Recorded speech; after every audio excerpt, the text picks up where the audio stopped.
Okey, Nina, kita nak mengulas lebih lanjut tentang ringgit ini sebab ringgit ni semua orang terasa. Nina pun balik dari Berbalik dari China. dari China pun Nina kata duit pergi pun dapat kurang masa tukar, balik pun lagi lah kurang. Lagi kurang, betul. Kurang duit tu tukar.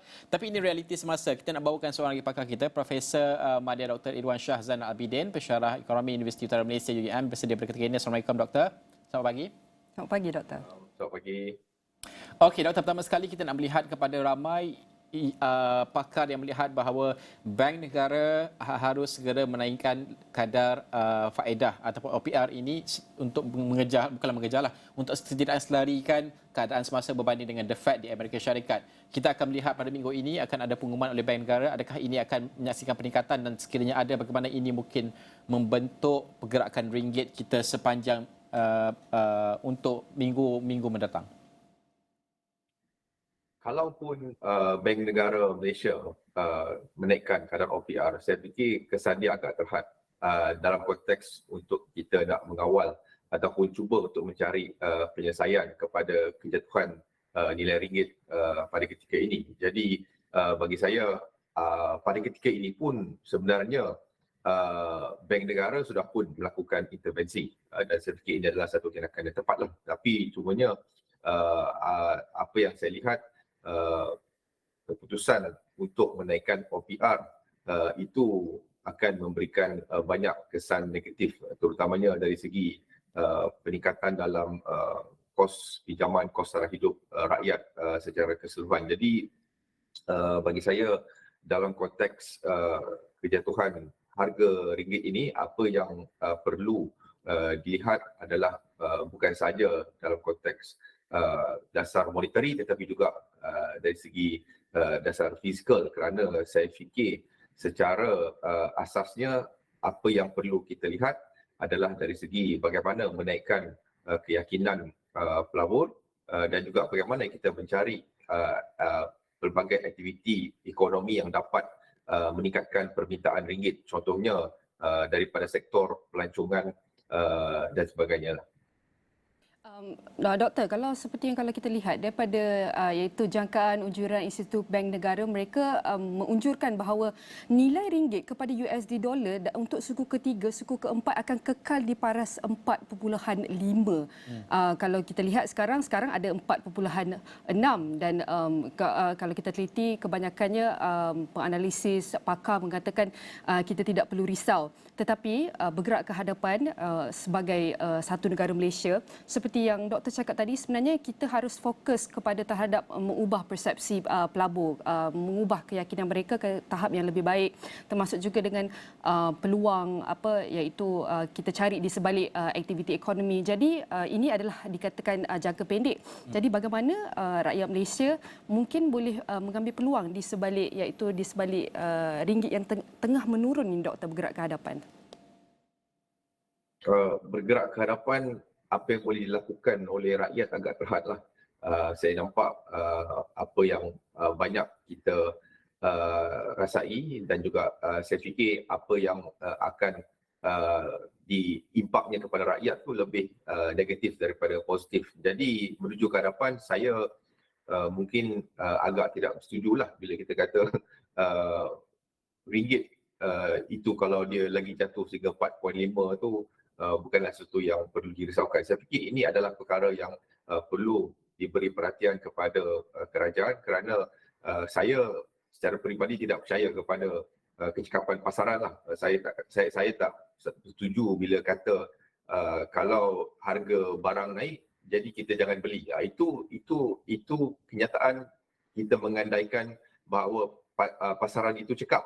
Bagi saya pasaran ini dia tidak sempurna, it's imperfect market. Sama juga dalam forex. Jadi kerajaan perlu sebenarnya bertindak, terutamanya dari segi bagaimana cuba untuk mencari strategi yang lebih menyeluruhlah dan juga strategi yang berbentuk structural, terutamanya dari segi reformasi percukaian, reformasi dari segi pelaksanaan subsidi yang lebih bersasar, dari segi bantuan khusus yang boleh diberikan kepada rakyat lah, supaya mereka dapat berdepan dengan keadaan ringgit yang pada ketika ini tidak menentu.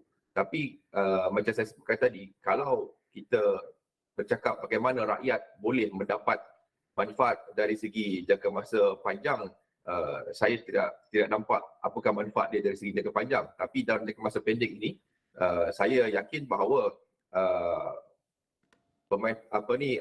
kita boleh mendapat manfaat, contohnya dari segi bagaimana kita nak memperkasakan sektor-sektor domestik.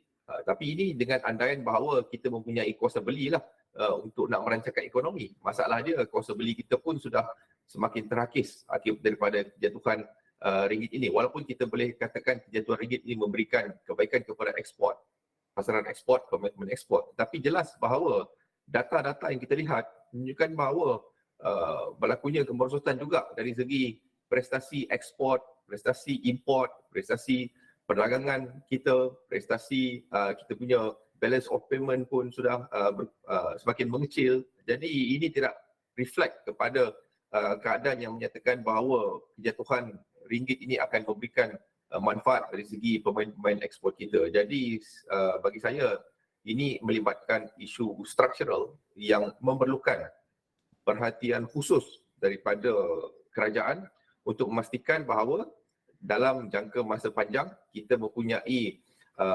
strategi yang jelas ataupun juga dari segi naratif ekonomi hala tuju yang jelas untuk meyakinkan pelabur, dan juga dalam jangka masa pendek mungkin kerajaan boleh memastikan bahawa adanya rancangan yang boleh memastikan contohnya peningkatan dalam aktiviti pelancongan dan juga mungkin boleh memberikan bantuan-bantuan secara terus, bantuan kewangan kepada rakyat untuk memastikan rakyat tidak begitu terkesanlah akibat daripada peningkatan dalam inflasi import yang berlaku akibat daripada kejatuhan ringgit ini. Doktor, bulan depan mungkin dijangkakan akan dilancarkan tentang pelan hala tuju ekonomi madani ini. Kita belum tahu apa perinciannya. Bagaimana tu kita melihat bahawa agenda reformasi yang dilaungkan sebelum ini, ramai yang melihat bahawa ini belum cukup jelas dilihat oleh orang ramai, apatah lagi oleh pasaran. Saya bersetuju dengan pandangan doktor bahawa tidak boleh diserahkan sebulat-bulatnya kepada pasaran kerana kita perlu melihat kepada dasar fiskal kita juga, bagaimana kita berbelanja dan sebagainya. Doktor juga menyentuh tentang percukaian tadi yang memang dinyatakan oleh kerajaan bahawa tidak akan dilaksanakan GST pada ketika tempoh sukar ini. Tapi tajuk kita pun hari ini berkaitan dengan menelan mencari ubat yang pahit.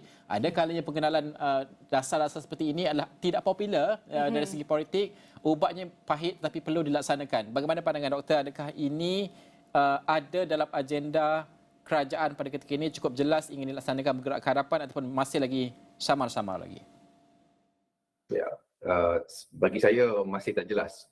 Najib, saya setuju bahawa kalau kita nak mencari ubat pahit itu, saya bersetuju dan berpendapat bahawa saya bersetuju dengan beberapa analisis pakar ekonomi, dan juga saya membaca laporan IMF Consultation Report yang menyatakan bahawa perlunya kerajaan mempertimbangkan untuk melaksanakan cukai GST.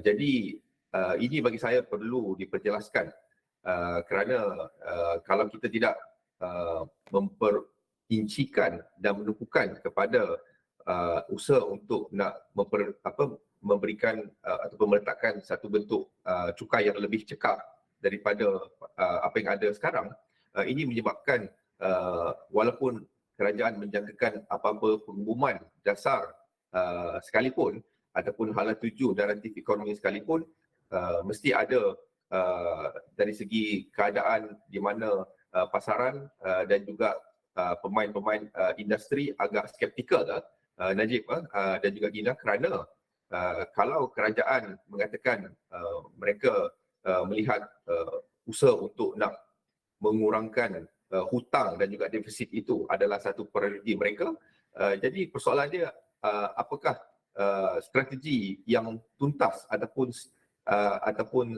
perancangan yang komprehensif yang boleh dilakukan untuk menyelesaikan masalah ataupun menangani masalah, contohnya isu kejatuhan ringgit dan juga masalah kos taraf hidup ini dapat diselesaikan secara yang kita kata secara yang menyeluruh.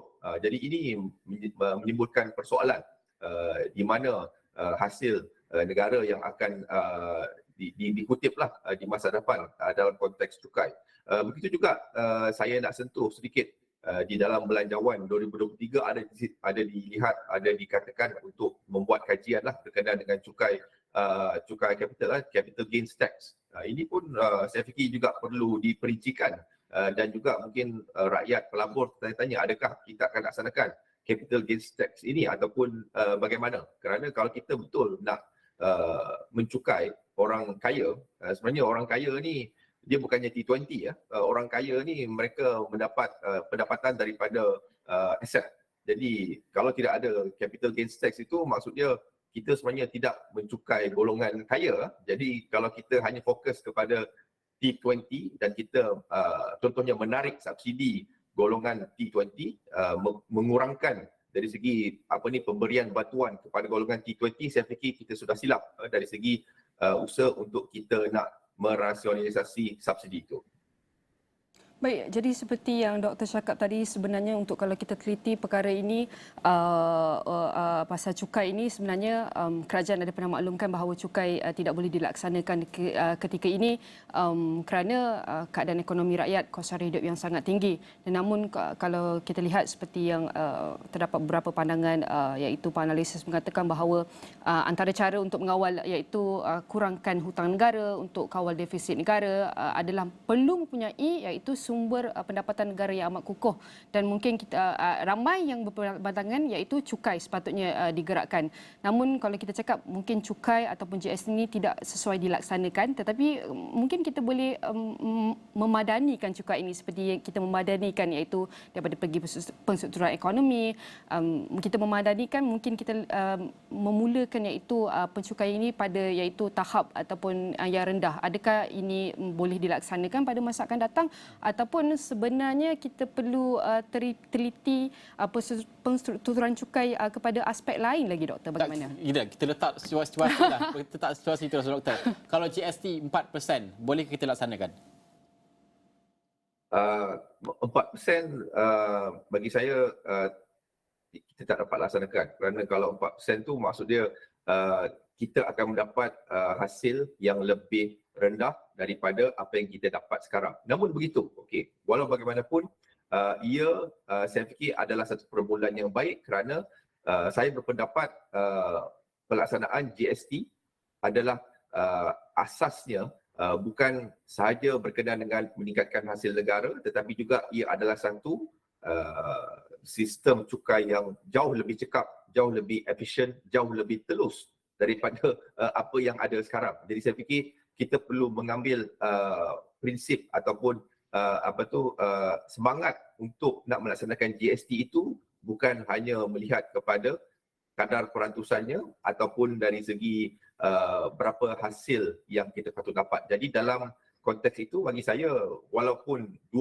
sekalipun saya fikir ia adalah satu orang kata a step in the right direction. Jadi itu yang sebenarnya kita perlu lihat dari segi apakah perancangan kerajaan dari segi pelaksanaan. Sebabnya saya tidak menjangkakan kesempurnaan bila kita cuba melakukan satu reformasi struktur, memang ada kelemahan dari segi pelaksanaan. Itu bagi saya lumrah. Tapi apa yang perlu kita lakukan menuju ke hadapan adalah memperbaiki pelaksanaan. Bukannya kita menghapuskan cukai ataupun apa-apa dasar itu dan melakukan sesuatu yang tidak ataupun kurang baik daripada apa yang ada. Boleh kita hapuskan, tapi kita perlu, bila kita lakukan perubahan, is change for the better lah. Bukannya kita buat perubahan, tapi perubahan itu lebih teruk daripada yang sebelumnya. Jadi kita perlu mengambil, saya fikir semangat itulah dalam kita cuba untuk melihat dari segi pelbagai reformasi ataupun nak mencari ubat pahit itu untuk memastikan adanya keyakinan pelabur, sebab kita tahu GST ini dia pro perniagaan. Dia pro perniagaan, dia pro pelaburan, dan inilah sebenarnya asas penting untuk kita nak memastikan ringgit akan mengukuh pada kita kata nilai yang fair value lah yang kita boleh capai dalam jangka masa sederhana. Jadi ini yang saya jangkakan patut diletakkan di bawah naratif ekonomi madani yang dijangkakan akan diumumkan pada bulan hadapan. Saya suka bila doktor sebut kata bahawa Seperti yang Prof cakap tadi mengenai implementasi cukai. It's not about what you do it, it's about how you do it. dan doktor juga sebut bahawa bukan mencari kesempurnaan. Nina pun bukan mencari kesempurnaan dalam banyak perkara, tapi betul kita nak clarity. Kejelasan itu insya-Allah kita akan nantikan, dan juga sepanjang bulan-bulan mendatang untuk mengetahui penonton juga ada banyak perkara yang akan diumumkan, antaranya adalah sudah pasti dasar ekonomi madani ini dan juga dasar perindustrian baharu mungkin dijangka akan diumumkan dan juga akan disusul di belanjawan dan sebagainya. Semua perkara ini bagaimana ia akan menyumbang, termasuk juga RMK ke-12 semakan juga akan ditentukan, dan juga bagaimana untuk kita melihat ini akan terkandung dalam semua dasar-dasar ini. Terima kasih Profesor Madya Dr. Irwan Shah Zainal Abidin, Pensyarah Ekonomi Universiti Utara Malaysia, kerana bersama dengan kami pada jam ini. Kita berhenti seketika, Nina. Betul, nanti kita akan kembali selepas ini.